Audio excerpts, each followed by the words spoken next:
जो भाग्य में लिखा है उसे कोई नहीं बदल सकता।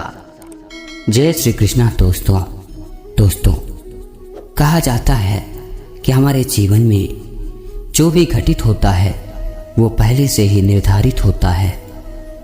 रामायण में तुलसीदास जी लिखते हैं कि जन्म विवाह मरण गति सोई, जो जस लिखा तहाँ तसोई। मित्रों, हमारा जन्म कहाँ होगा एवं कब होगा, हमारी मृत्यु कहाँ कब और कैसे होगी, एवं विवाह कब और किसके साथ होगा, यह हमारे भाग्य में हमारे जन्म से पहले ही विधाता लिख देते हैं। इसीलिए कहा जाता है कि जो भाग्य में है उसे कोई नहीं बदल सकता। जब स्वयं भगवान भी विधाता के लिखे काल के प्रभाव से नहीं बच सके तो हम जैसे साधारण मनुष्य भाग्य लेख एवं काल के प्रभाव से कैसे बच सकते हैं। मित्रों, आपने कभी न कभी रामायण देखा होगा या सुना होगा या फिर पढ़ा होगा। जब भगवान श्री राम ने माता सीता का परित्याग किया था तो उनके दोनों पुत्रों का जन्म वाल्मीकि आश्रम में हुआ। उनके दोनों पुत्रों ने, जिनका नाम लव और कुश था, उन्होंने वही वाल्मीकि जी के आश्रम में ही रहकर शिक्षा प्राप्त किया था। उसके बाद उन दोनों बालकों ने माता सीता को न्याय के लिए अयोध्या जाकर अयोध्या वासियों को राम कथा को सुनाया था, जिससे अयोध्या वासियों के मन में माता सीता के प्रति बनी धारणा बदल सके। यहाँ तक कि महर्षि वाल्मीकि जी माता सीता को स्वयं अपने साथ लेकर गए थे और सभी को विश्वास दिलाने की कोशिश करते रहे, परंतु जो भाग्य में था उसे कोई मिटा नहीं सका। सभी देखते ही रह गए और माता सीता धरती में समा गई। इसीलिए कहते हैं कि विधाता ने जो भाग्य में लिखा है वह होकर ही रहता है। कभी कोई रंक से राजा बन जाता है तो कभी कोई राजा से रंक बन जाता है। यह भाग्य का ही खेल है। परंतु मित्रों, जिस तरह से हमारा आज का किया गया कर्म आने वाले कल में हमारे भाग्य का निर्माण करता है, उसी तरह कुछ पिछले जन्मों के कर्म फल शेष रह जाते हैं जो हमें इस जन्म में भोगने पड़ते हैं। वही कर्म फल हमारा भाग्य बनकर हमें प्राप्त होता है। दोस्तों, अपने कर्म से ही प्राणी जन्म लेता है और अपने कर्म से ही वह मृत्यु को प्राप्त हो जाता है। उसके जीवन में सुख दुख भय क्षोभ जो भी होता है वह उसके कर्मों का ही फल है। उसे प्राप्त करके ही प्राणी कहता है कि हमारे भाग्य में ये था। भाग्य की उत्पत्ति प्राणी के कर्मों द्वारा ही होती है। इसलिए प्राणी जैसा कर्म करता है वैसा ही उसका भाग्य होता है। शुरुआत कर्मों से ही होती है।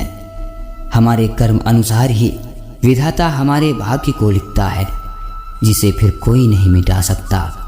दूसरी तरह से अगर समझा जाए तो जैसे एक विद्यार्थी परीक्षा के समय जिस तरह से अपनी बुद्धिमत्ता के अनुसार लिखता है, उसी अनुसार उसे शिक्षक अंक प्रदान करते हैं। यहाँ पर विद्यार्थी एक जीव है जो अपना कर्म कर रहा है और शिक्षक विधाता जो कर्म के अनुसार फल दे रहे हैं। इस संसार में सबसे भाग्यशाली मनुष्य ही है। भाग्यशाली इसलिए क्योंकि बड़े भाग्य मानुष तन पावा। बड़े भाग्य से ही मनुष्य का तन मिलता है। अनेक अच्छे और पुण्य के प्रभाव से ही मनुष्य का जन्म होता है। यह मानव शरीर ही है जो मोक्ष का द्वार है। मनुष्य योनि को कर्म योनि भी कहा जाता है और जो बाकी के जीव हैं जैसे पशु पक्षी जानवर कीट पतंगे आदि वह भोग योनि में उत्पन्न हुए हैं। जो व्यक्ति मनुष्य का जीवन प्राप्त करके भी मोक्ष को प्राप्त नहीं करता वह फिर 84 लाख योनियों में पैदा होता है और मरता रहता है। पुनरपि जननम पुनरपि मरणम जननी जठरे शयनम। फिर वह बार बार जन्म लेता है, बार बार मृत्यु को प्राप्त हो जाता है और बार बार माता के गर्भ में निवास करता है। प्राणी का यही चक्र चलता रहता है। इसलिए मनुष्य का जन्म विलासिता के लिए नहीं है, लोभ के लिए नहीं है, दुष्टता के लिए नहीं है, पाप कर्म के लिए नहीं है, दूसरों को पीड़ा देने के लिए नहीं है, मूर्खता के लिए नहीं है, ईर्ष्या, जलन, द्वेष भावनाओं एवं घमंड के लिए नहीं है। मनुष्य का जन्म अपने कर्मों को सुधारने के लिए है एवं अपने कर्मों को बनाने के लिए है। कर्म तभी सुधरेंगे और अच्छे कर्म बनेंगे जब हम न्याय प्रिय होंगे, दूसरों के दुख सुख को समझेंगे, दयावान बनेंगे, दूसरे को पीड़ा नहीं देंगे, धर्मात्मा एवं पुण्यात्मा बनेंगे, बेजुबान जानवर, पशु पक्षियों एवं जीवों पर दया करेंगे, अपने एवं दूसरों के हित के लिए कर्म करेंगे, परोपकार करेंगे, लालच नहीं करेंगे, गृहस्थ जीवन में भी रहकर ईश्वर की भक्ति करेंगे।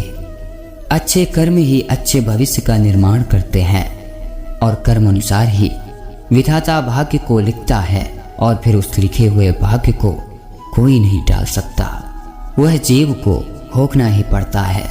मित्रों, अगर अब हम यह कहते हैं कि भगवान राम ने क्या बुरे कर्म किए थे जो उन्हें दुख भोगना पड़ा, तो पहली बात तो यह है कि भगवान और इंसान में बहुत अंतर है, और दूसरी बात यह है कि भगवान इस पृथ्वी लोक पर अवतरित होकर लीलाएं करते हैं ताकि मनुष्य उनके जीवन से यह सीख सके कि उसे क्या करना है और क्या नहीं करना है, किस कर्म से उसका भाग्य बिगड़ जाएगा और कौन सा कर्म करने से मनुष्य का भाग्य संवर जाएगा।